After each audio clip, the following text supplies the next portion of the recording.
Welcome to the Abundance Vortex. I am your guide, Heidi Leatherby. Today I will read the transcription of The Strangest Secret by Earl Nightingale. Imagine a time in the mid-20th century, a world recovering from war and poised on the brink of rapid technological and social change. Amidst this landscape of uncertainty and possibility, a profound voice emerged, one that would resonate across decades and inspire millions. That voice belonged to Earl Nightingale, a pioneer in the field of personal development and motivation. In 1956, he recorded a message so powerful and transformative that it became known as the Strangest Secret. This message, a distillation of timeless wisdom and profound insight, has since touched countless lives and remains a beacon for those seeking to unlock their true potential. The Strangest Secret is more than just an audio recording. It is a manifesto for achieving greatness and finding fulfillment in life. Nightingale's words echo with the authority of experience and the warmth of genuine care for humanity. He challenges listeners to examine their thoughts, to dare to dream, and to recognize the incredible power that lies within their own minds. By revealing the secret that we become what we think about, Nightingale offers a simple yet revolutionary blueprint for success and happiness. This introduction invites you to explore the depths of Nightingale's message, to understand its profound implications, and to begin a journey of self-discovery that can transform your life forever. The Strangest Secret by Earl Nightingale.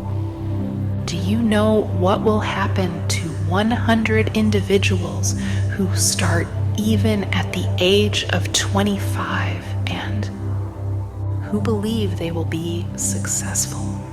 By the age of 65, only 5 out of 100 will make the grade. Why do so many fail? What happened to the sparkle that was there when they were 25? What became of their dreams, their hopes, their plans? And why is there such a large disparity between what theses people intended to do and what they actually accomplished? That is the strangest secret. Some years ago, the late Nobel Prize-winning Dr. Albert Schweitzer was asked by a reporter, "Doctor, what's wrong with men today?"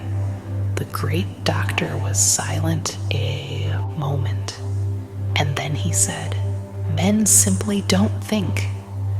It's about this that I want to talk with you.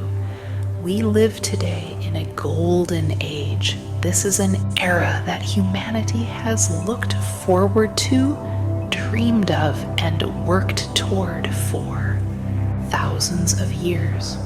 We live in the richest era that ever existed on the face of the earth, a land of abundant opportunity for everyone.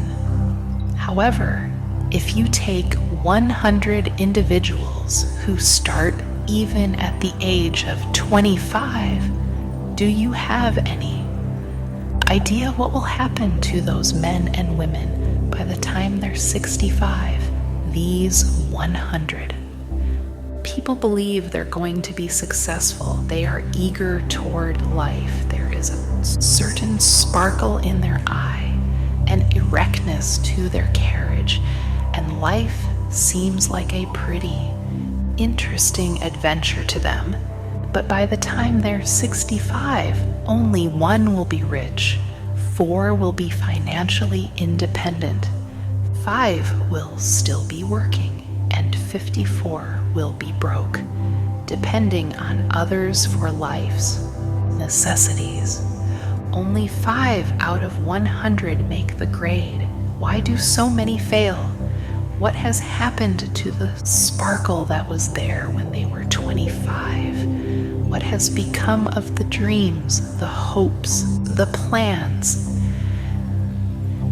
And why is there such a large disparity between what these people intended to do and what they actually accomplished?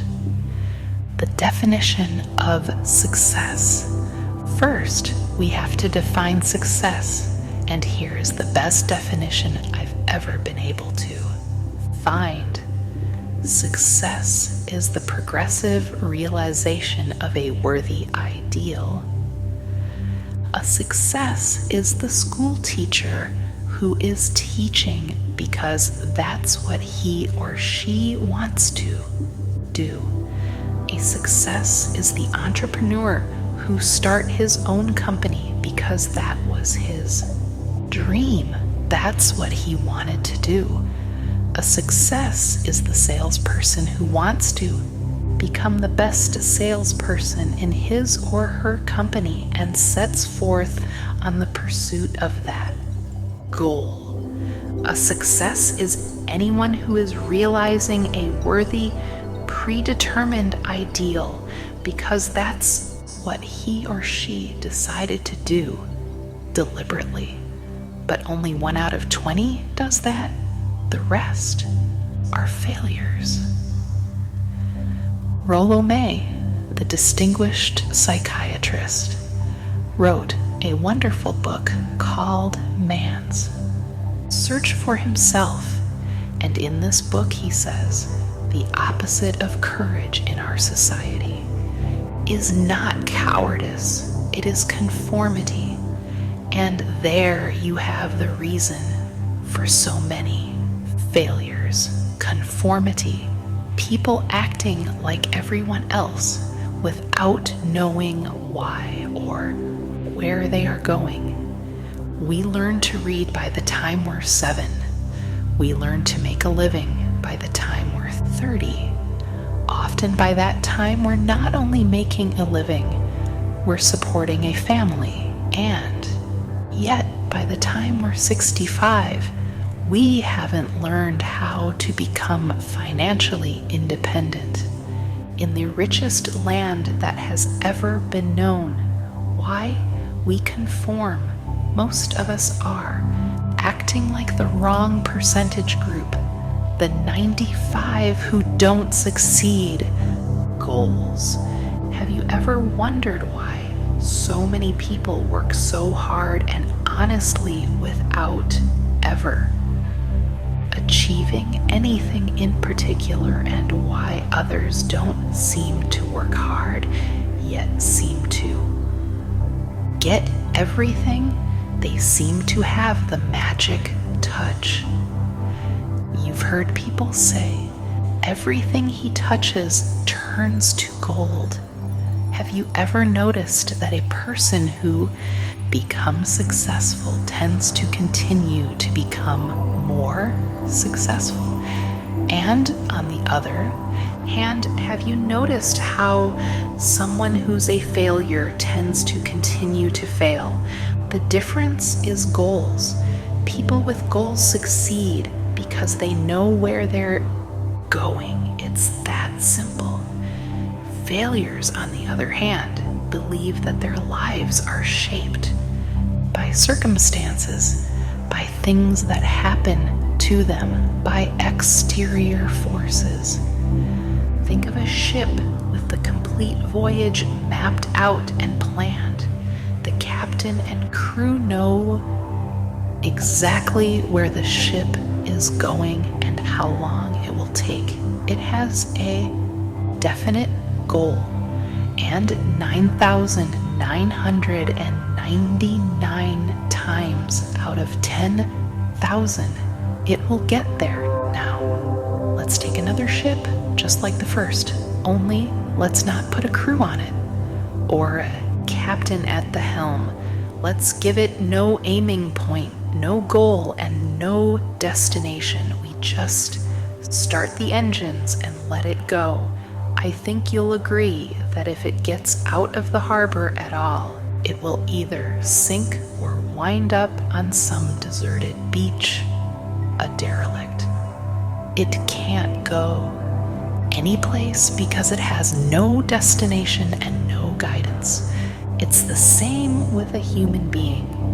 However, the human race is fixed not to prevent the strong from winning, but to prevent the weak from losing.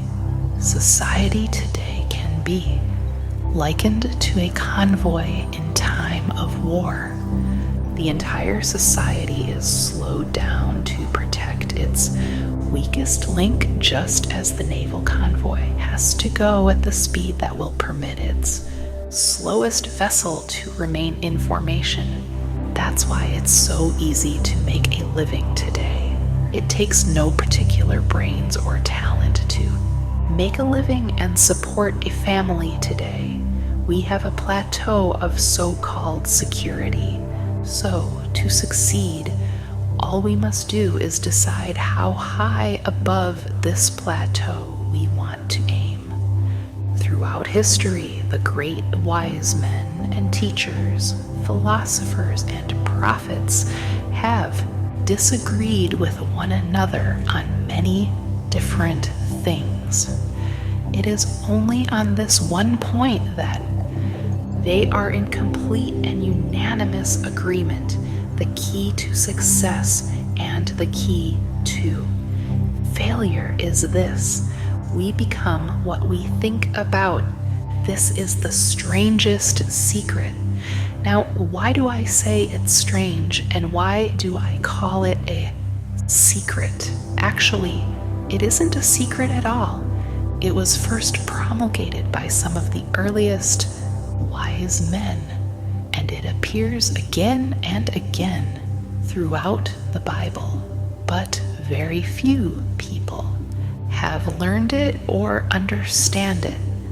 That's why it's strange, and why, for some equally strange reason, it virtually remains a secret. Marcus Aurelius, the great Roman emperor, said, "A man's life is what his thoughts make of it." Disraeli said this: "Everything comes if a man will only wait. A human being with a settled purpose must accomplish it, and nothing can resist a will that will stake even existence for its fulfillment." William James said, "We need only in cold blood act as if the thing in question were real, and it will become infallibly real by growing into such a connection with our life that it will become real. It will become so knit with habit and emotion that our interests in it will be those which characterize belief." He continues, "Only you must then really wish these things, and wish them exclusively, and not wish at the same time 100 other incompatible things just as strongly."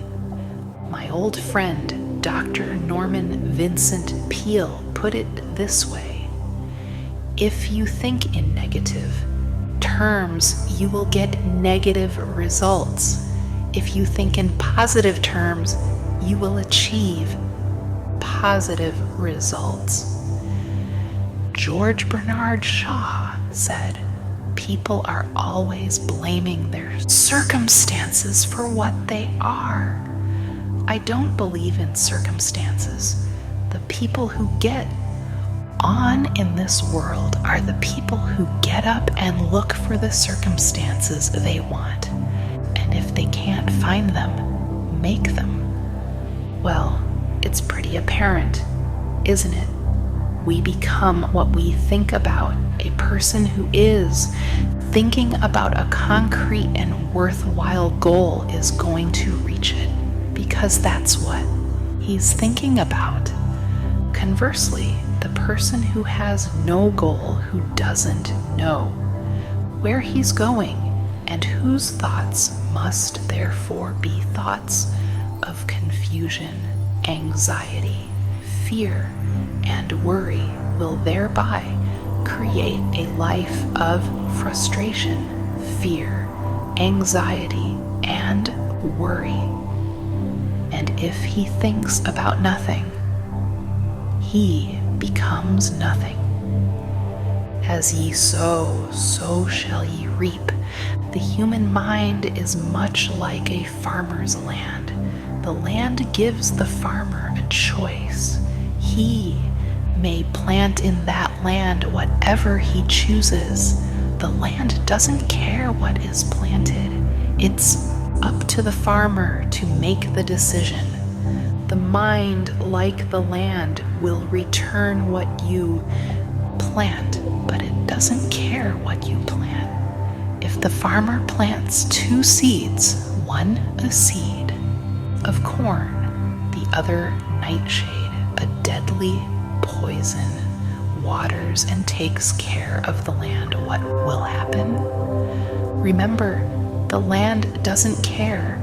It will return poison in just as wonderful abundance as it will corn. So up come the 2 plants, one corn, one poison, as it's written in the Bible. As ye sow, so shall ye reap. The human mind is far more fertile, far more incredible and mysterious than the land. But it works the same way.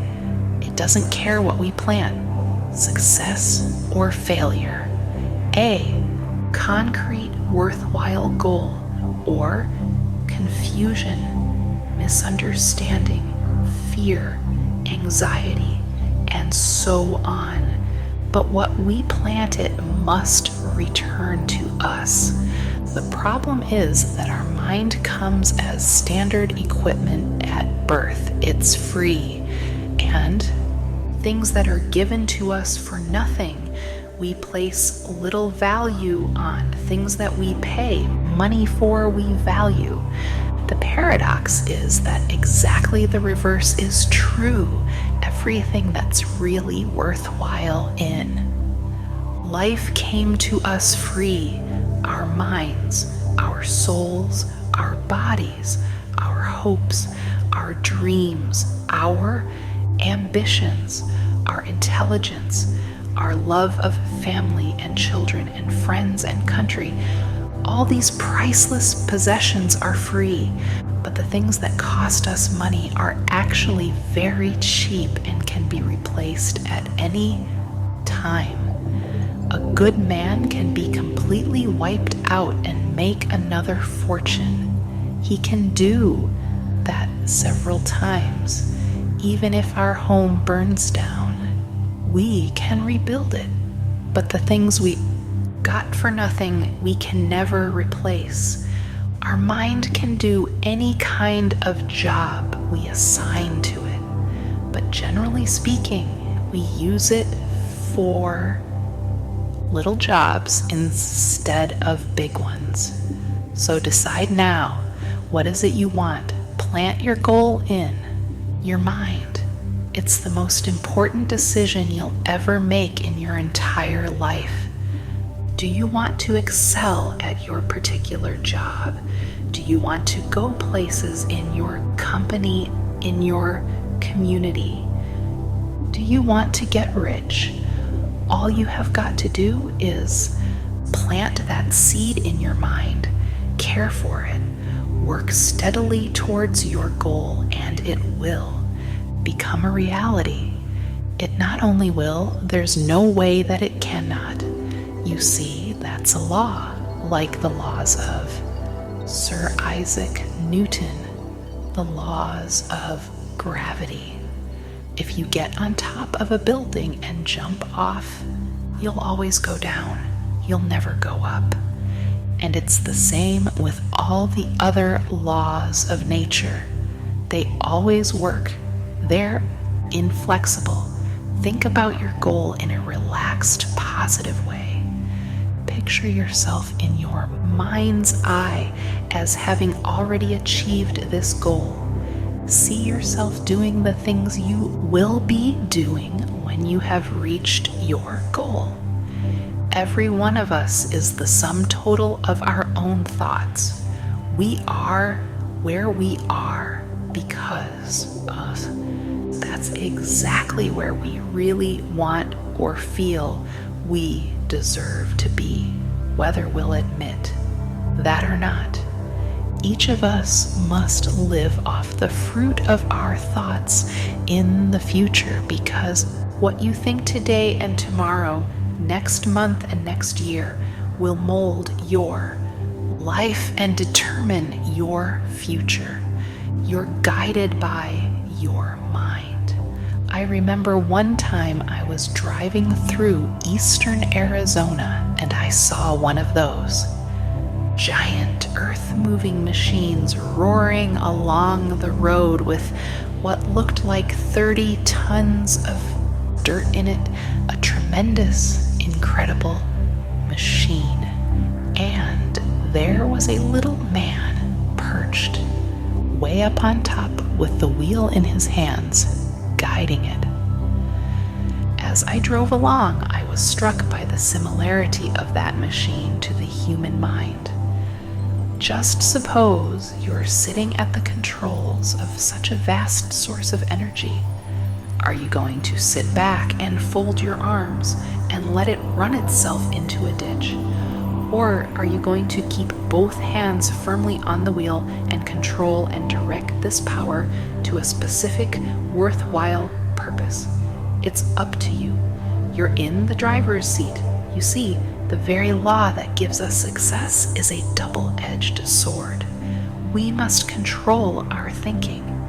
The same rule that can lead people to lives of success, wealth, happiness, and all the things they ever dreamed of. That very same law can lead them into the gutter. It's all in how they use it, for good or for bad. That is the strangest secret. Do what the experts since the dawn of recorded history have told us to do. Pay the price by becoming the person you want to become. It's not nearly as difficult as living unsuccessfully. The moment you decide on a goal to work toward, you're immediately a successful person. You are then in that rare group of people who know where they're going. Out of every 100 people, you belong to the top 5. Don't concern yourself too much with how you are going to achieve your goal. Leave that completely to a power greater than yourself. All you have to do is know where you're going. The answers will come to you of their own accord and at the right time. Start today. You have nothing to lose, but you have your whole life to win. 30-day action ideas for putting the strangest secret to work for you. For the next 30 days, follow each of these steps every day until you have achieved your goal. 1. Write on a card what it is you want more than anything else. It may be more money. Perhaps you'd like to double your income or make a specific amount of money. It may be a beautiful home. It may be success at your job. It may be a particular position in life. It could be a more harmonious family. Write down on your card specifically what it is you want. Make sure it's a single goal and clearly defined. You needn't show it to anyone, but carry it with you so that you can look at it several times a day. Think about it in a cheerful, relaxed, positive way. Each morning when you get up, and immediately you have something to work for. something to get out of bed for, something to live for. Look at it every chance you get during the day, and just before going to bed at night. As you look at it, remember that you must become what you think about, and since you're thinking about your goal, you realize that soon it will be yours. In fact, it's really yours the moment you write it down and begin to think about it. 2. Stop thinking about what it is you fear. Each time a fearful or negative thought comes into your mind, replace it with a mental picture of your positive and worthwhile goal. And there will come a time when you'll feel like giving up.